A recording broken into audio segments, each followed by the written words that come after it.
శుక్రవారం ఢిల్లీలోని త్యాగరాజ్ ఇండోర్ స్టేడియంలో జరిగిన మ్యాచ్లో Haryana Steelers versus Gujarat Giants మధ్య జరిగింది. ఈ మ్యాచ్లో మొదటగా గుజరాత్ జైన్స్ టాస్ గెలిచి హర్యానాను రైడ్కు పిలిచేది. హర్యానా నుంచి శివం ఫస్ట్ రైడ్కి వచ్చేసి ఒక బోనస్ పాయింట్ తీసుకువెళ్ళాడు. మంచి శుభారంభం ఇచ్చారు. మొదటి 5 నిమిషాల్లో ఇద్దరు నువ్వా నేనా అన్నట్టు ప్రకటించారు.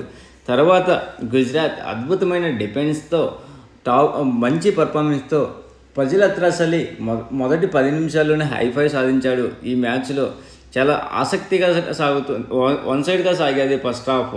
గుజరాత్ మంచి లీడింగ్లో ఉన్నది. కానీ సెకండ్ హాఫ్లో అనూహ్యంగా పుంజుకున్న హర్యానా స్టీలర్స్ 34-31తో గుజరాత్ జైన్స్పై ఎన్ని ఓడించింది.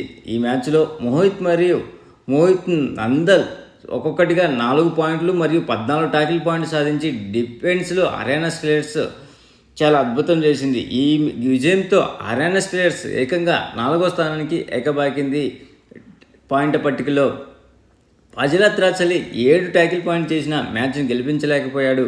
హర్యానా స్టీలర్స్ మొదటి హాఫ్లో చాలా చెత్త పర్ఫార్మెన్స్ ఇచ్చిన సెకండ్ హాఫ్లో పుంజుకొని నిజంగా చాలా బాగా ఉంది.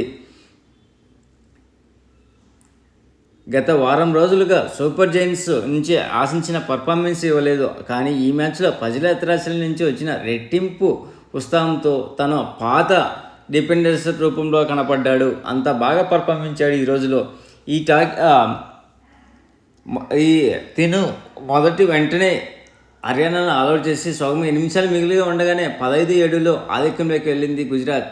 వారు మొదటి హాఫ్ ముగిసే సమయానికి దాదాపు 11 పాయింట్ల డిఫెన్స్తో గుజరాత్ లీడింగ్లో ఉండి వెనకెళ్ళాలి. కానీ సెకండ్ హాఫ్లో స్టీలర్స్ అద్భుతమైనగా బదులిచ్చారు. అయితే హర్యానా అసంభవమైన పునరాగమనం దారి చేసింది. జైన్ సంఖ్యను మళ్ళీ తగ్గిస్తూ రైడ్లో డిఫెన్స్లో మరీ చాలా స్ట్రాంగ్గా అనిపించేది. డిఫెన్స్లో సెకండ్ హాఫ్లో మొదటి హాఫ్లో చేసిన తప్పులను పునరావృతం చేయకుండా సెకండ్ హాఫ్లో చాలా జాగ్రత్త పడుతూ హర్యానా స్టీలర్స్ యొక్క డిఫెండర్స్ చాలా మంచి పర్ఫార్మెన్స్ ఇచ్చారు.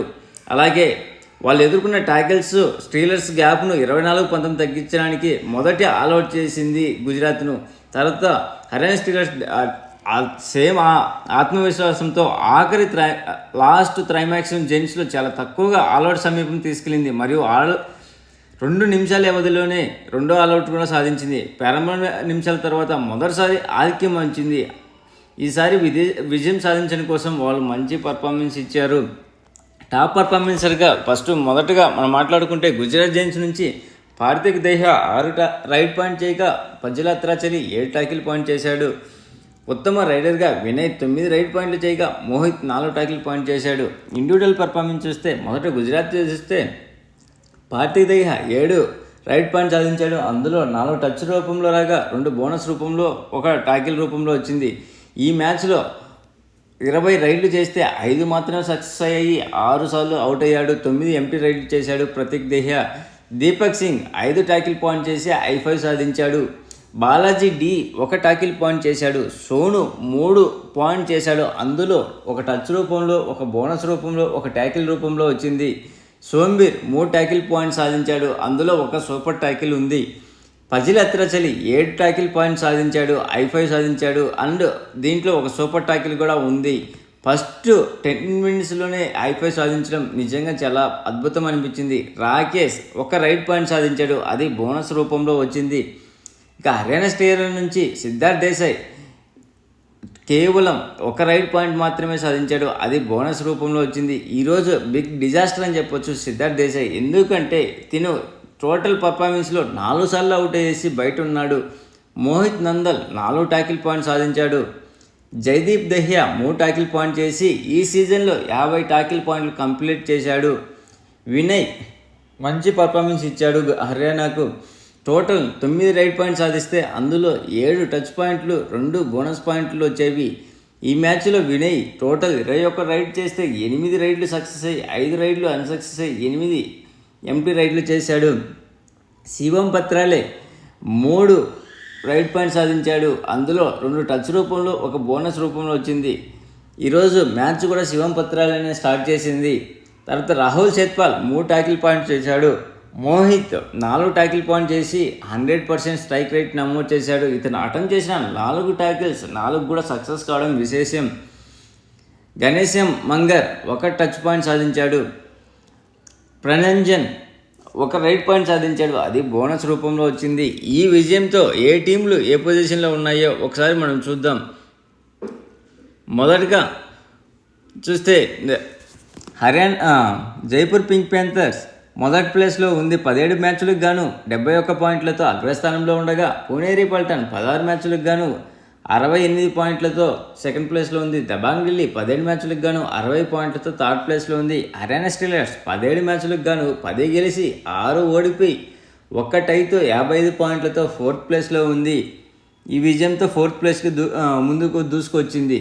పాట్నా పైలట్స్ 18 మ్యాచ్లకు గాను 53 పాయింట్లతో ఫిఫ్త్ ప్లేస్లో ఉంది. గుజరాత్ జైన్స్ 17 మ్యాచ్లకు గాను 9 గెలిచి 8 ఓడిపోయి 50 పాయింట్లతో సిక్స్త్ ప్లేస్లో ఉంది. బెంగాల్ వారియర్స్ 17 మ్యాచ్లకు గాను 44 పాయింట్లతో సెవెంత్ ప్లేస్లో ఉంది. బెంగళూరు బుల్స్ 17 మ్యాచ్లకు గాను 43 పాయింట్లతో ఎయిత్ ప్లేస్లో ఉంది. తమిళ్ తలయాస్ 17 మ్యాచ్లకు గాను 40 పాయింట్లతో 9th ప్లేస్లో ఉంటే యూ ముంబా 16 మ్యాచ్లకు గాను 40 పాయింట్లతో 10th ప్లేస్లో ఉంది. యూపీఏదా 16 మ్యాచ్లకు గాను 23 పాయింట్లతో లాస్ట్ ప్లేస్లో ఉంటే తెలుగు టైటన్స్ 17 మ్యాచ్లకు గాను జస్ట్ 16 పాయింట్లతో లాస్ట్ ప్లేస్లో ఉంది.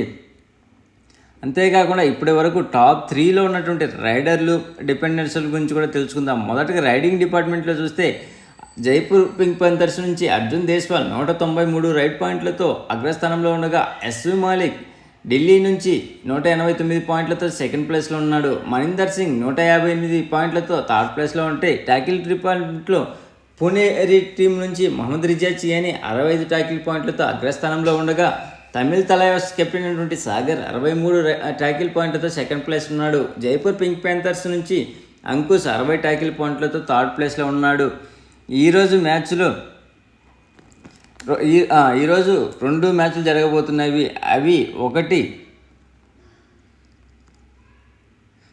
ఫస్ట్ 102వ మ్యాచ్ యూపీ వేదా వర్స్ వ్యూ ముంబా మధ్య జరగబోతే 103వ మ్యాచ్ హోమ్ గ్రౌండ్లో దబాంగ్ ఢిల్లీ వర్స్ తెలుగు టైటన్స్ మధ్య జరగబోతుంది. ప్లీజ్ ఫ్రెండ్స్, మీ లైక్ చేయకపోతే లైక్ చేయండి, కొత్తగా వచ్చిన వాళ్ళు సబ్స్క్రైబ్ చేయండి. మీకు ఈ వీడియో నచ్చితే షేర్ చేస్తారని ఆశిస్తున్నాను. Signing off your Mahindra.